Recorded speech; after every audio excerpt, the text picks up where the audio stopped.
the conclusion of Echo Mountain. I'm going to read chapters 71 to 73.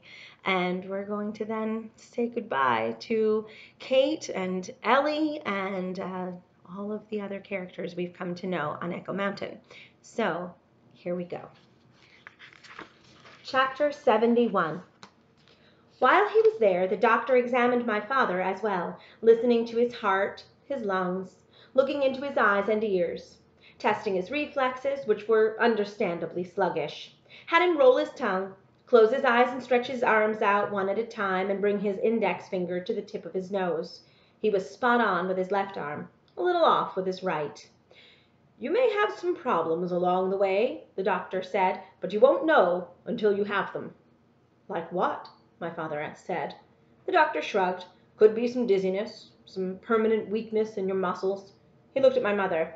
"No seizures?" She shook her head. "But maybe some confusion. Time will tell." We'd already had my father on his feet once, helping him slowly into the washroom for the first proper bath he'd had in months, and that had been an ordeal. His legs didn't want to work very well. The doctor, when he saw for himself, told us another word we hadn't known.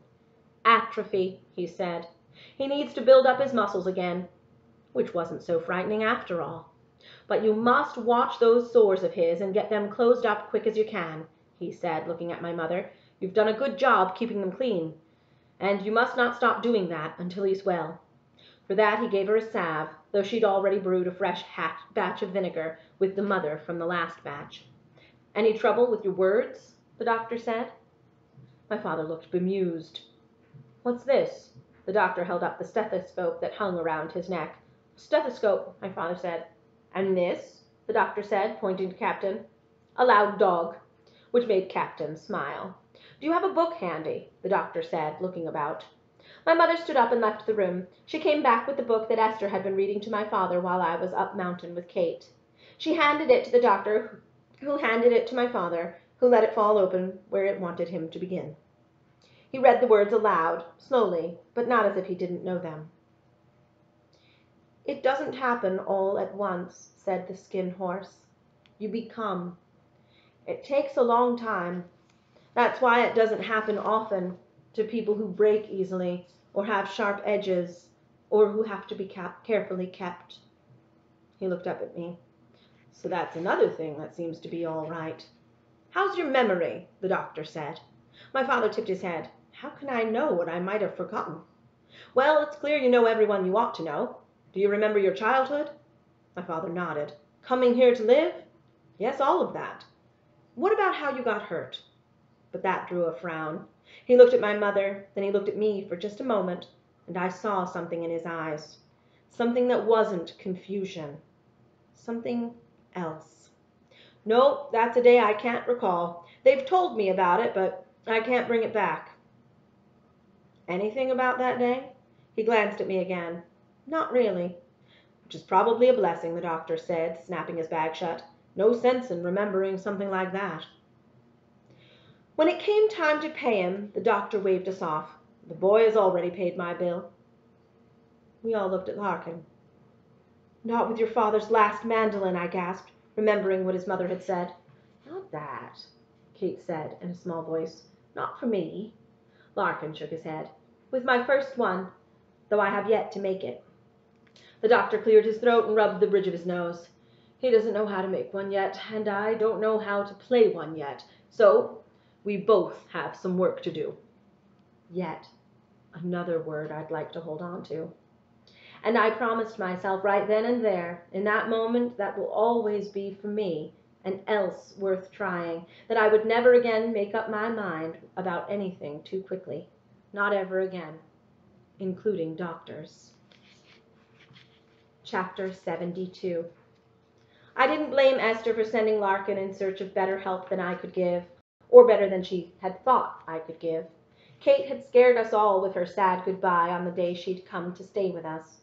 But had I not been so scared, maybe I would not have been what she needed me to be. No more lullabies, I had said. Not for my father, and not for me, until they were what we needed most. Nor did I blame Larkin for leaving us as he had. He'd done a brave thing to face his sad and angry mother, to go to town despite her wrath, to make the long trip, ride in a rubbish truck, sleep under a bridge, all the while thinking that Kate might be leaving him, as his father had, though more slowly. And I didn't blame myself either for being in the way when that tree fell. As Kate had said, I'd been trying to help, which was never a bad thing. I'd been in the way quite a lot since then, saving Quiet, helping Larkin treat his black eye, which the doctor had said was healing nicely, though he had his doubts about a medicine made from potato, trying to wake my father bit by bit, looking after Kate, picking up that lovely mandolin and handing it to my lonely mother. I knew a thing or two about loneliness, and so did Larkin, who climbed the mountain with me on the 4th day after my father woke up to get Kate's cabin ready for her again. "Does she have a broom?" I asked, when we got there and found the floor littered with dead flies. "Of course, in the shed behind the cabin." He led me around there, opened the door. I'd expected a washtub, and of course a broom, but I hadn't expected a great pile of wood in chunks too big for a hearth, or walls and rafters hung with wood cut rough and raw, but clearly meant to be mandolins some day, necks and bodies, coiled strings hung from nails, a bowl of turning keys. "Your father left all this," I said. Larkin sighed a sigh too big for a boy, even one like Larkin. "He did. Some of the cut wood had warped from years of cold and hot and the steam from Kate's bath, but I knew that wood was both forgiving and eager to please. "You'll make the doctor's mandolin here," I said. Larkin nodded. "And another for you, too, if you want," which I did, of course. "Will you teach me how to carve things?" I said. He ducked his head. "Anyone could do that." "No, anyone could not, and I'm pretty sure I won't be any good at it, but I'd like to try," which was something I could do. So I would. Larkin's mother had been so happy and relieved to have him back and likely to stay, at least for a while, that she'd made some promises and vowed to keep them. When I told her I was going to try to make mandolins like my daddy did, she started to cry, he said as we made up Kate's bed and cleaned sheets. I didn't blame her one bit for that. Maybe now she won't mind you learning to read or how to make a poultice. "I just hope I remember enough from watching my father," he said, as he scooped cold ashes from the hearth. "Otherwise there's no one to teach me how to make a mandolin." "You'll remember," I said, "and you'll learn as you go." "You sound like Kate," he said, "and my father." "And mine too," Larkin said, while his father's tools watched us, their heavy black hearts beating a little more quickly at the idea that they would soon be put to use again. Chapter 73. As I helped my mother grind corn the next day, she said, "I've changed my mind, Ellie." I thought she was talking about making cornbread instead of corn cakes, or when it would be best to help Kate move back up mountain, or almost anything, except what she said next. She gave me a small, sad smile. "Quiet can stay." I let out a breath I'd been holding for a long time, since even before Quiet had been born. "And the others?" She turned back to her work. "We'll see." And I knew what she meant. If my father got well enough, fast enough, to manage a passel of dogs, to do without Mr. Anderson's milk cow. We couldn't know any of those things. Not yet. But there were some things I did know. That Quiet was mine, and I was his, and there, right there, grinding cornmeal, close enough so I could touch her, was the mother I had missed, who'd been coming back to me bit by bit over these past few difficult, wonderful days, and was all that much closer now, because I'd met her halfway. When we finished with the corn and cleaned up the mess, my mother said, "Kate's not ready to go home yet, but I think we can move her now." She gave me an apologetic smile. "To your bed, perhaps?" I'd continued to sleep in the bed with Maisie and the puppies, while my mother gave her own place to Kate, and I hadn't minded one bit. So I nodded, smiling at the thought of Kate and Samuel and Esther all sharing a room, telling stories by lantern light. It was easy to move Kate from one room to another, carefully, slowly, with Captain dancing alongside and Samuel in the lead, chattering about a dog army, in which Captain was a captain, and Quiet was a general, and Maisie was a lieutenant, until we all told him to hush and get out of the way. I was the one to go back for Kate's pillow, so I was alone with my father for the first time since he'd woken up. "Ellie," he said, as I turned toward the door with the pillow in my arms. When I looked back, ready to fetch him something, to give him some water, whatever it was he wanted, he gave me something that I wanted instead. "Ellie, he said softly.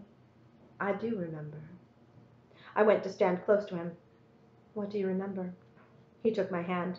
That day, the day the tree fell.